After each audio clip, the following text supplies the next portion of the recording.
Hello and welcome back to another episode of the Blue is the New White podcast. I know I've been out a couple of weeks, but I'm back now, so strap in. Today, we talk to a partnership builder from a company that we've all heard of, Partstown. His official title is actually Vice President of Service and Dealer Partnerships, but I like Partnership Builder better. Chuck Combs comes on the show to talk to us a little bit about his background in college and the military, as well as his responsibilities at Partstown. We also get into some hot topics like the perception of the trades, obviously one of my favorites, the labor shortage, and the supply chain issues that we're all seeing today. Listen in to hear some fantastic insight from a very smart guy about some of the things that we're all thinking about. And don't forget to subscribe to this channel and on our website at blueisthenewwhite.com to receive all the latest updates. As always, this show's not monetized, and we don't run ads. We rely strictly on word of mouth from our listeners to further the mission. So, if you enjoy this episode, please take a second to rate it, review it, and share it. The future generations of tradespeople depend on it. They depend on you. So thank you again, and enjoy this episode of the Blue is the New White podcast with Chuck Combs. Hello and welcome back to another episode of the Blue is the New White podcast. I'm joined today by Chuck Combs, partnership builder at Partstown. Chuck, welcome to the Blue is the New White podcast. Josh, thanks for having me. Appreciate you having me on the show here. Yeah, I appreciate you coming on, and I'm really excited to get into it. So why don't we start off by just kind of introducing yourself to our audience and letting us know who you are, where you come from, and how you got to where you are today, man. All right. Yeah, so as Josh said, I'm Chuck Combs, and I'm a partnership builder with Partstown. I grew up in southern Indiana, kind of a rural area, farming community, and went to college. My folks didn't go to college, so they pushed me to go to college. So I went to Indiana University, and then went in the military after that. And did a few different roles in the Army and the Army Reserves for lots of years, and ended up in this industry really because I met folks that work at Partstown in a different industry, but still parts distribution. So I met Dennis Detman, who folks in the industry might know, and Steve Snower in a previous life, and stayed in touch with them over the years. And that led to me having an opportunity to join the Partstown team some years ago. Awesome. Well, we're going to get into all of that. I've got some questions already here, but so first of all, what did you study in college? I studied business, operations management specifically. Right. Wasn't really a fantastic student. I was a fantastic enjoyer of life. And so that's a great way to put it. I joined ROTC so that I could, at least maybe have the opportunity to have a full-time position after I graduated, and if I graduated from college. Wow, very, very good. Okay. How about high school? Let's back up a little bit here. So you said you grew up in southern Indiana, farming town, kind of rural area. What was the culture like in your high school with regard to college? Yeah, it was kind of a mix. I mean, I was going to high school at a time where vocational schools and trades were really important. So, by the time I got to my senior year, a lot of my classmates were spending, half the day at a vocational class learning auto mechanics, electrical, plumbing, carpentry, a number of different skills. I didn't pursue those. I instead ended up going to college, but my father was actually more of a blue collar guy, and he was somebody that had lots of diplomas to hang on the wall, but he in fact didn't even finish high school, but he did have the skill and the gift to be able to fix things, pretty much anything, cars, remodeling kitchens, putting in stoves, cutting chimney spaces out of roofs, you name it, he did it. And oftentimes I happened to be his gopher. I at least learned what tools were through being a gopher for him. There you go. So you had a basic understanding of working with your hands and stuff like that. Yeah. Yeah, yeah, that's kind of where it started with being the gopher for my father. Oh, very cool. So you ended up going to college. You enjoyed life, right? And so you weren't a great student. Why is that? Is that just because you enjoyed life too much? I probably enjoyed life too much. I really Okay. wasn't. I didn't have kind of a clear beacon on where I wanted to go. So as I progressed through college and got more involved with ROTC, I realized that hey, I had to get a little more dedicated in the classroom so that I could graduate and go on and start my career. Yeah, and that's that's such a common narrative that I hear these days, and I mean, quite honestly, what I experienced growing up too. And you said no clear beacon. It's like we hit this age of 18, and everyone's asking us what we want to do the rest of our life. When we just learned how to do our own laundry. Most of the time, and it's like it's a little overwhelming. And some of the you don't realize the impact of that decision. And for a lot of people, not until they pick what they want to do for the rest of their life off of a piece of paper, right? And then they go and they study it and they realize, oh, maybe this isn't what I want to do, and then a good handful of people just continue on anyway down that career path, get that college degree, and then figure out they want to change careers later, which is actually why I'm a big advocate for the military, because I know that there's a lot of options there. So talk to me a little bit about that. With the military. What branch you said you were in the Army and the Army Reserves? Yeah, so when I was in college, I actually joined the Indiana Army National Guard, and then when I graduated, I went on active duty, and my career field was armor. So I was on the M1 tank when I started out on active duty, and then when I left active duty, and went into the reserves. I was basically in training units for the balance of my career for close to 3 decades. So various different types of training units, from medical to truck driving, you name it. So it was very different than being on active duty, but it was certainly a great experience. And again, there was technical aptitude required throughout my time in the military. Sure, sure, absolutely. What are some of the things that you learned from the military? What are your biggest takeaways from that? Teamwork is a big one. Teamwork, communication, and just understanding that everybody on the team contributes. We've got different roles, but we all do our part. And it's great being part of a team that's close and working together towards the same goal. Yeah, I've always admired that, and that's why, um, I always thought that people who have experience in the military do great in business settings like that, because they're already familiar with what most people would call an organizational chart, right?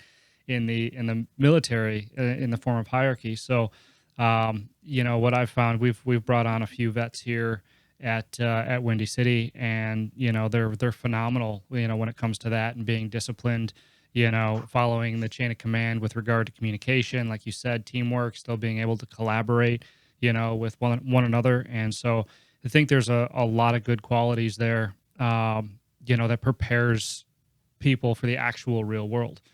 You know. Yeah, for sure. So armor, that's cool. Sorry, No. finishing up my notes here and gathering my thoughts. All right. So, how do you think what you experienced in high school and your mindset, how do you think that compares with kids today that are in high school? Yeah, my perspective is that there's not as much of a focus on the trades today, and I'm not even sure that vocational schools like I saw growing up are even still available today, except in probably very rare circumstances. Um, so I just think, you think about high school counselors, they're encouraging students to go to college. My parents, they encouraged me to go to college. I got 3 kids that graduated college. None of them are in the trades. So I think that is kind of the trends in the world that we live in today. And I think that's also why we see such a shortage of technicians, in our industry. I don't remember when this was. It's probably 3-4 years ago. I think Safesa did a study of all their member service companies, and the feedback they got back that the average age of the technician was somewhere around 55. And if every member company could have hired all the technicians they needed at that point in time, it would have been over 7,000 technicians. So it's just incredible how much demand there is for this skill set, and how short we are on the supply. Absolutely. And that's definitely become more evident as of late with all the supply chain issues that we've been seeing. And, skilled labor is definitely in the mix there, with regard to delays and things like that in the manufacturing space and even the service space. And, it's interesting because, like you said, it's been a topic of conversation for a few years now. And actually, it's been a problem for much, much longer. It just hasn't really hit the spotlight until a few years ago. And then right now, I think it's just been thrust center stage, and everybody is feeling it and hearing it and seeing it, which can probably be good and bad, right? I try to find, I try to be optimistic and try to find silver lining in everything. Maybe this could be the push that we need to change that narrative a little bit and let people know, why these industries could be a good career choice. Yeah, I think the one great asset that we have is, as Americans, we generally will try to find and work hard to find the solution to the problem we're facing. And this, as you said, Josh, this one's been around for a while, so we need to get to the solution set. Yeah. And you know what?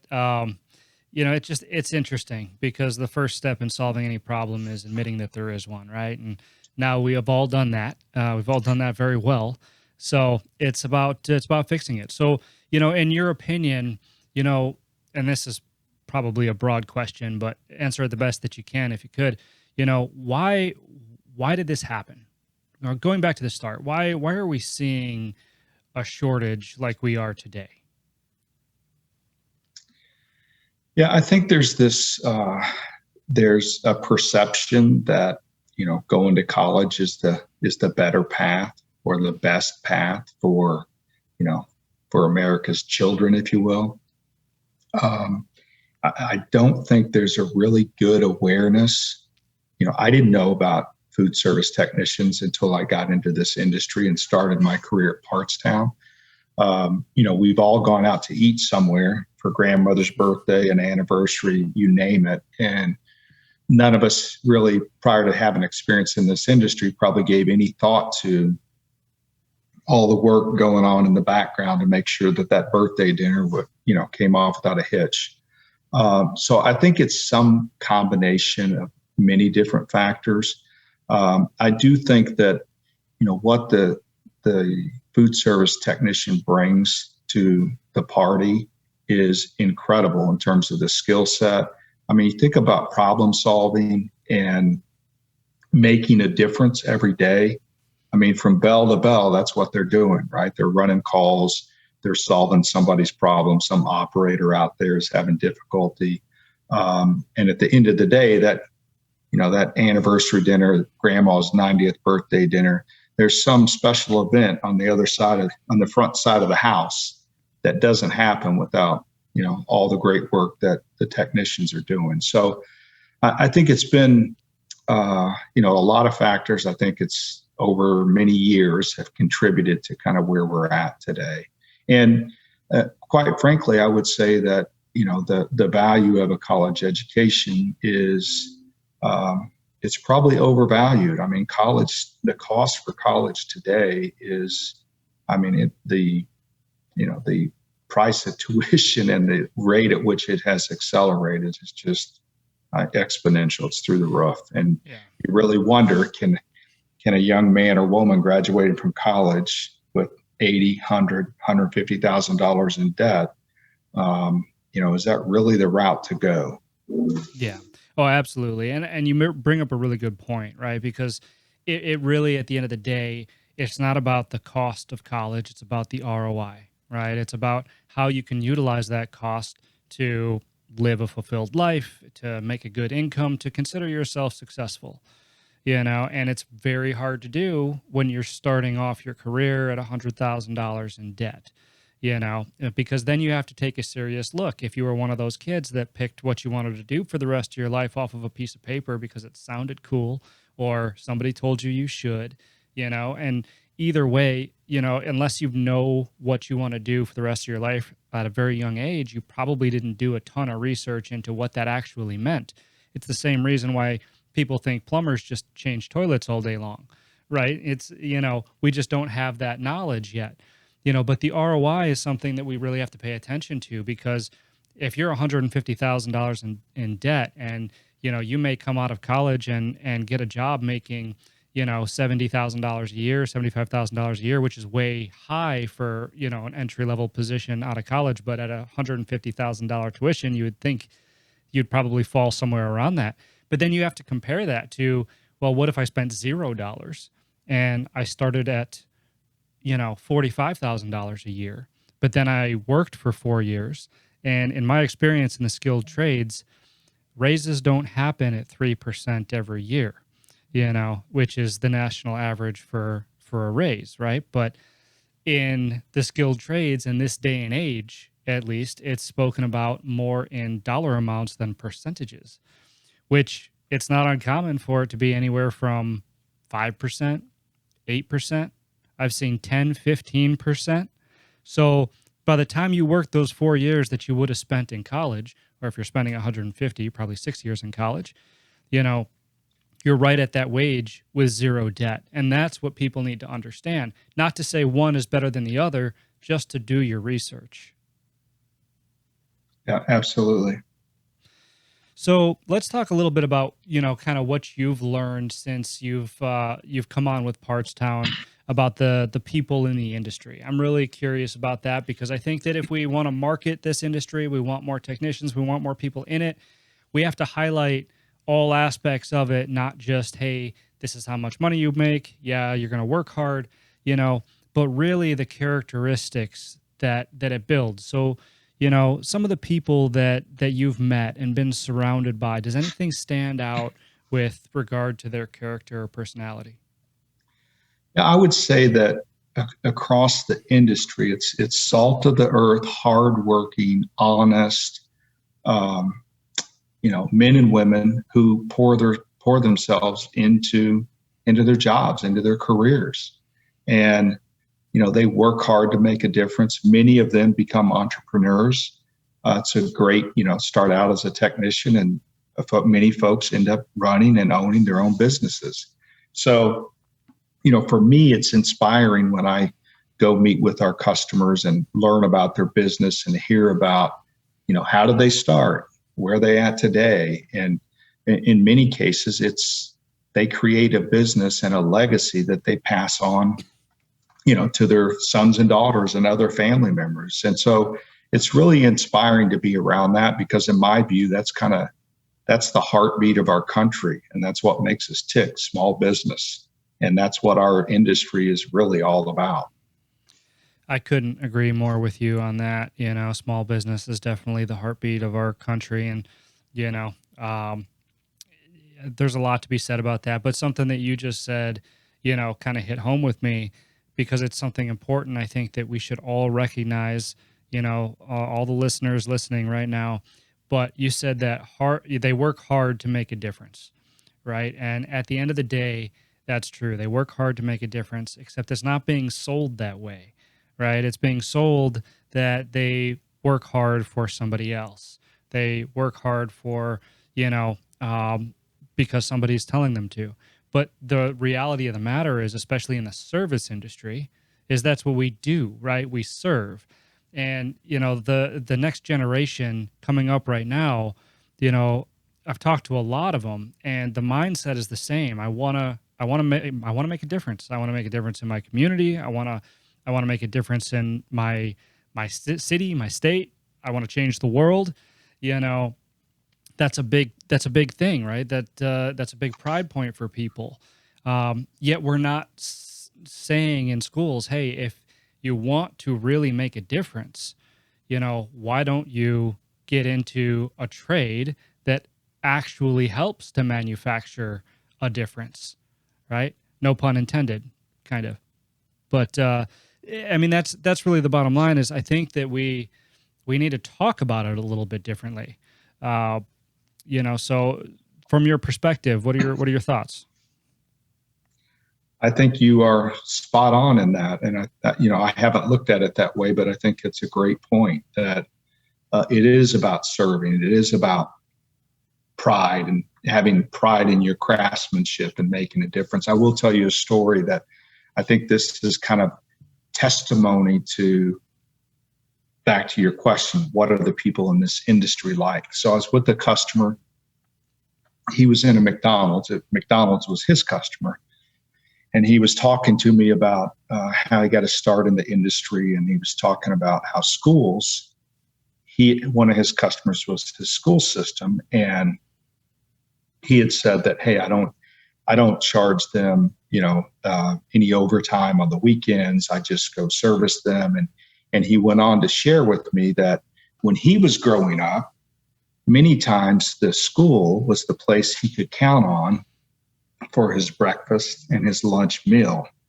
And he wasn't sure that he was going to have a meal outside of that. And so now he's kind of paying it forward to his school system that he's working on their equipment. It didn't matter whether they called him on the weekend or Friday night, on a Sunday, he was going to get their needs taken care of and do so in the most economical way possible. And I think that as he told this story to me, he actually had a tear in his eye. And I think that's the kind of people that are in this industry, people that really care about what they're doing.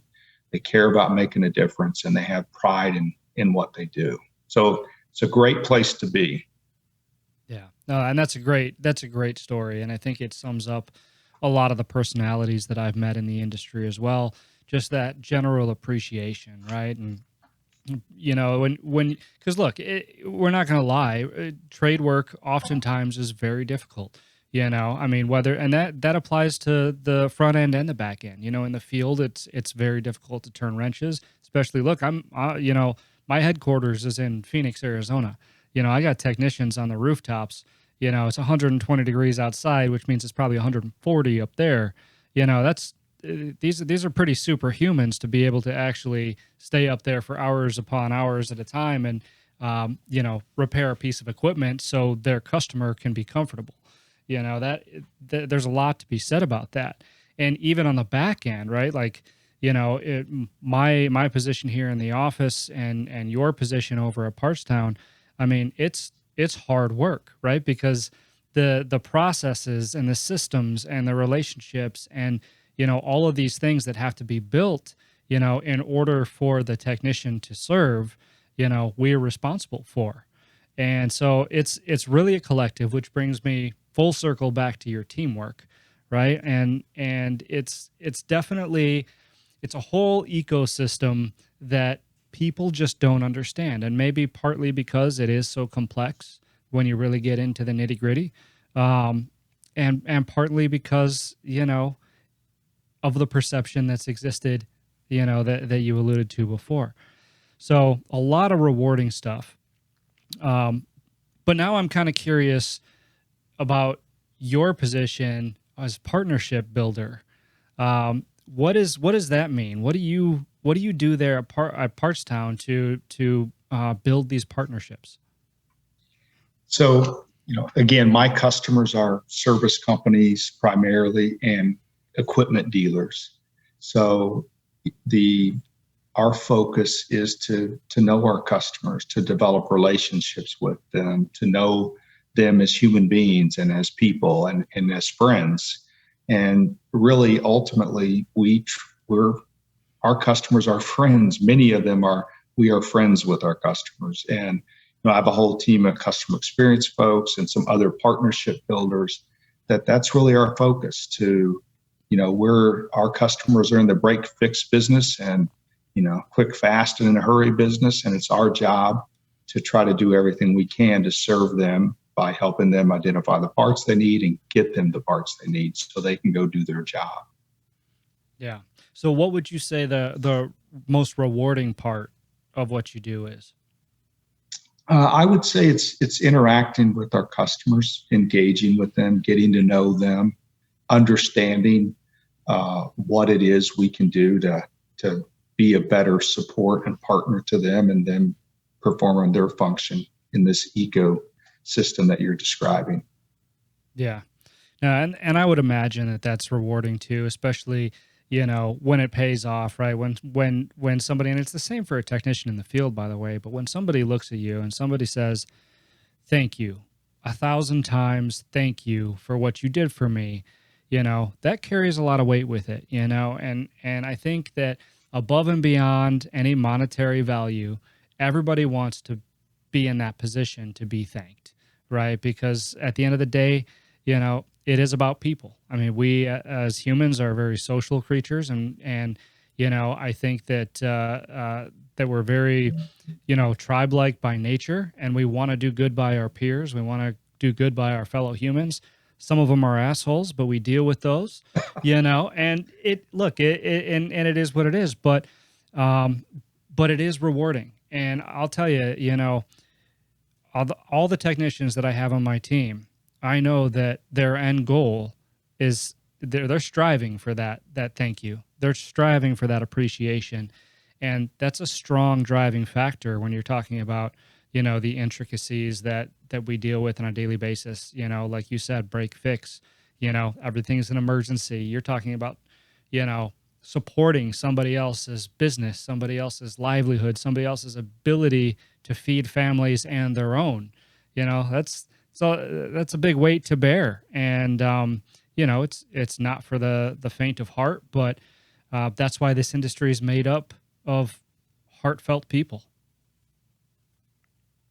So true. Yeah, it's absolutely true. And I like to say that, hey, a service company thrives and survives based on repeat and referral business. And I think what me and my team do to help support our customers can have an impact on that repeat and referral business, right? If we do it well, we help. If we don't do it so well, we hurt. So we can't afford to be hurting. No, absolutely. And nobody can, right? At this Absolutely. point in time. So that kind of leads me into, the next question. You are on the supply chain side, right? And all of us in the service business, and even the end users and the customers, we're hearing the same narrative: the supply chain issues. What can you tell us as far as what you're seeing on your end about the supply chains, and what are you saying to your customers? Well, we, as an organization, we started to invest more heavily in inventory early this year. And so we probably have 30 to 40% more dollars invested in inventory today than we traditionally would have to try to get in front of this. We're having routine meetings with manufacturers as well to talk through where the issues are at and try to mitigate where the issues are.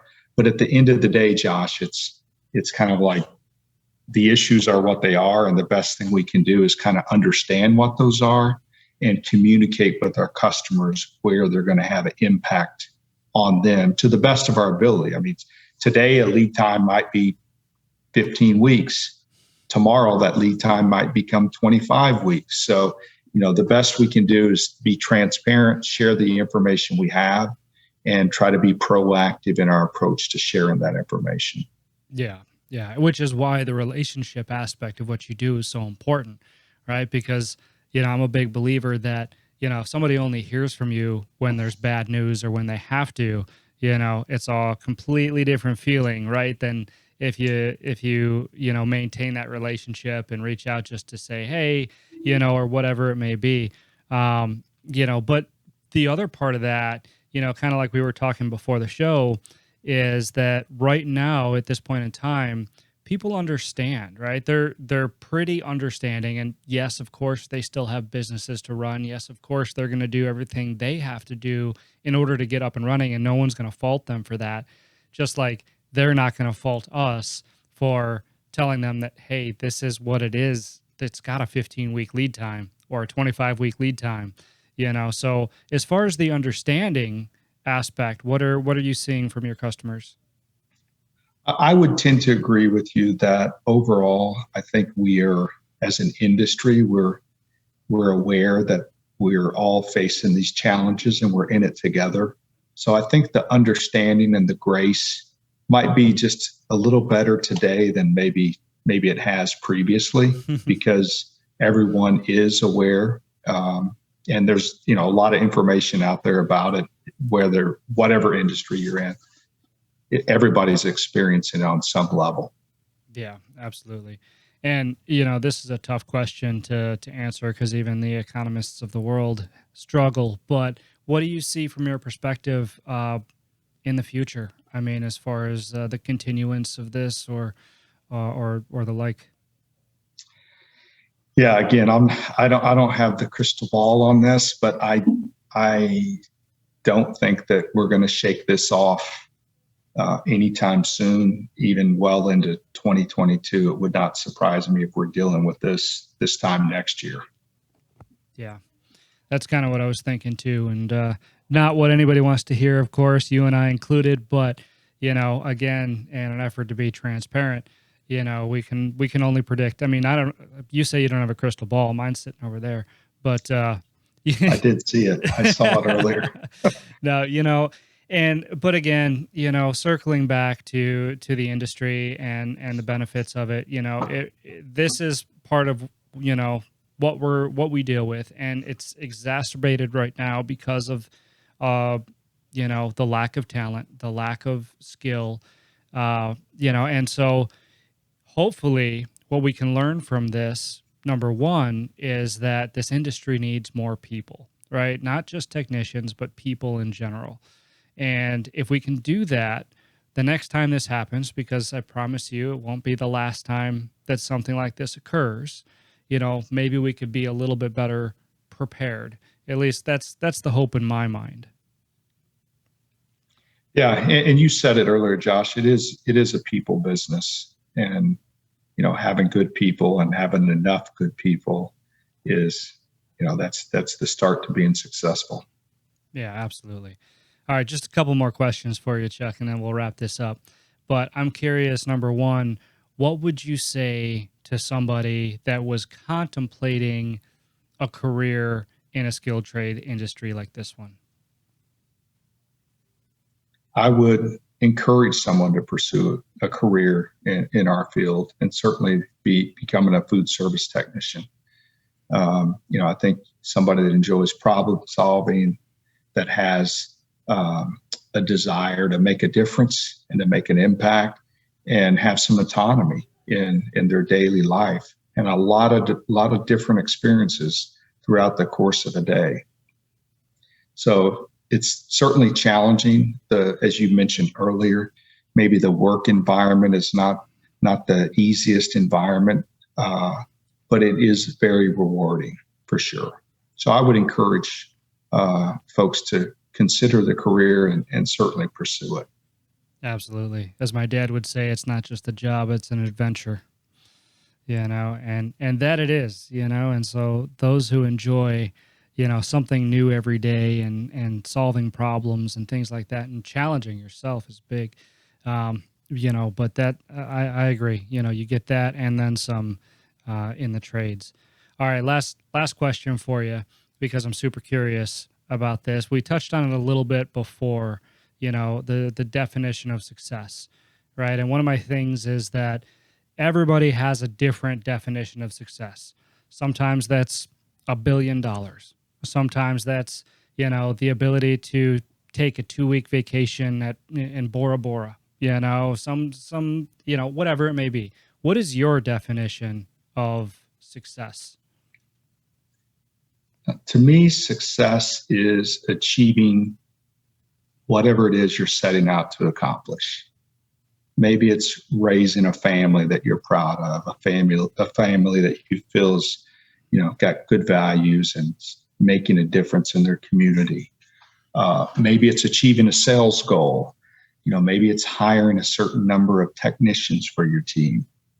So for me, it's success is achieving the goal that you set for yourself. It's a good definition of success. Keeps you moving forward. You have to. There's no options for stepping back. There you go. I love that.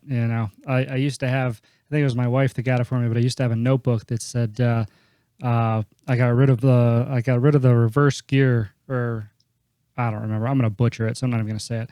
But anyway, we're going to move to wrap this up. Chuck, where can people find you? Partstown. I imagine everybody knows where Partstown is, but what do you got? Yeah. So they can email me at ccombs@partstown.com. I'm on LinkedIn as well, Chuck Combs. They can find Partstown at partstown.com.